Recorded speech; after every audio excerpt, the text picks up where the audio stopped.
Hey everyone, thanks for tuning in. We are going to do some tip videos throughout the winter months, and I figure no better way of educating you all on how we do things in my boat to catch more fish. One of the most frequent questions I always receive is, Andrew, how do you rig up your Scented Jerk ShadZ from Z-Man?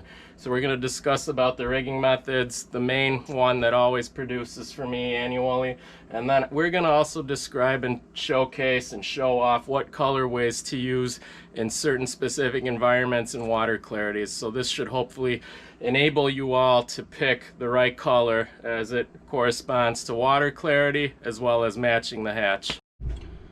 So one of my all-time favorite producing colors is actually a copper red colorway. About 10-15 years ago I concocted a very cool color. It was actually a red copper color for another bait manufacturer, and then over time I think a couple other companies might have caught on to it. So here we are with Z-Man. So my favorite color is New Penny. It's this one right here, 5-inch Scented Jerk ShadZ. And it's a very unique color. I primarily use it on all of our drainage lake systems as well as on the rivers and flowages. So this is it right here, and what's cool about it, on a sunny day, even in that dark water, you've got the gold glitter flake here that really gives off a lot of shine and light. So this is it right here. For your hooking and rigging methods, my premier choice here is the Trokar TK125. This is the MagWorm 3/0 size. And what's nice about these hooks, you do want that extra wide gap, mainly just because you're going to want to stick fish however they grab it. And also a new cool unique feature about it is the plastic keeper, the collar. What ends up happening with this bait then is it turns into a glide bait. The plastic collar is super important. It makes that bait eventually dive down and glide a bit.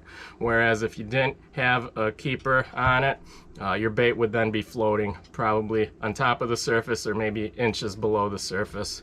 So what's nice about this, it keeps it a little subsurface, gives it more of a dance and more of a glide.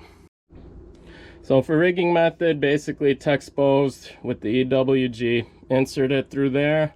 You can either do it this way. What I like to do, actually do to the keeper, I'll puncture it just like that, and then I'll pull it out, and then from where I punctured it, I reverse insert.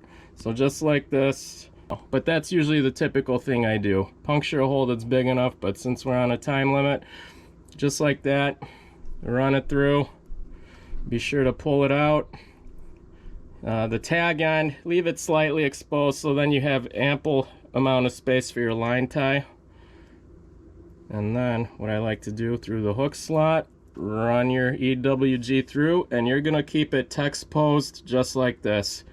Even if there's a slight gappage, just like that, the whole package retains its weedless rigging. You're not going to really catch onto any snags, and even when there is eelgrass, algae, or other vegetation flowing through a river or near shore anywhere, you're still going to be able to work this right through everything. So this is it, New Penny. Check it out for all of your river fishing smallmouth needs. So besides New Penny, which is a favorite of mine on those darker waters, drainage lakes, river systems, and flowages, there's some other good colorways that you're going to want to have in your boat if you're fishing the fluke method, weightless texposed. One of my all-time favorites, the secondary color, is the smelt pattern. Now this one dominates on your clear water fisheries, but even if the lake doesn't have smelt or Cisco or any type of a pelagic forage base, you can get by with this and it'll replicate everything, whether it's a shiner, a shad, which our Northwoods lakes don't have shads, but they do have shiners, emerald and golden, creek chubs. This replicates them very well. Fathead minnows, mud minnows, suckers. So this pattern here is what you're going to want to use universally on any clear type of water type. And a good alternative here for the rivers as well. There could be days where that New Penny, the copper color, isn't producing, and what I found is the motor oil color works very well also on those darker bodies of water. And this one here is very universal, even on clearer lakes. This will replicate a yellow perch very well. So this is something to consider also. You don't have to overload yourself with all 25 to 30 colors, even though Z-Man might thank you for it down the road.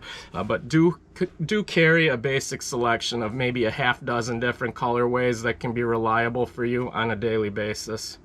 So this one is very awesome as well. And then last but not least, late in 2022, Z-Man released 2 new colorways. One was Disco Cisco and the other one was a Pro Yellow Perch. This one is definitely one to carry on your perch infested lakes. And where I use this one primarily on is when we're weed line fishing during August and September months. We're working the flukes through weed tops, milfoil edges. That's something that you're gonna wanna have and utilize. So yeah, these are them. The 4 main colors that I carry that you should need for Z-Man. Lastly, RodReel Choice is a very critical concept here for being able to present your flukes. Over the years, I've been very used to using a 6'8" to 7'1" medium heavy fast action spinning setup. Line choice, I'm still very old school with wanting to use mono just due to the stretch factor. You will need some stretch on the hook sets, especially when they're out from afar, and if you're also dealing with current situations.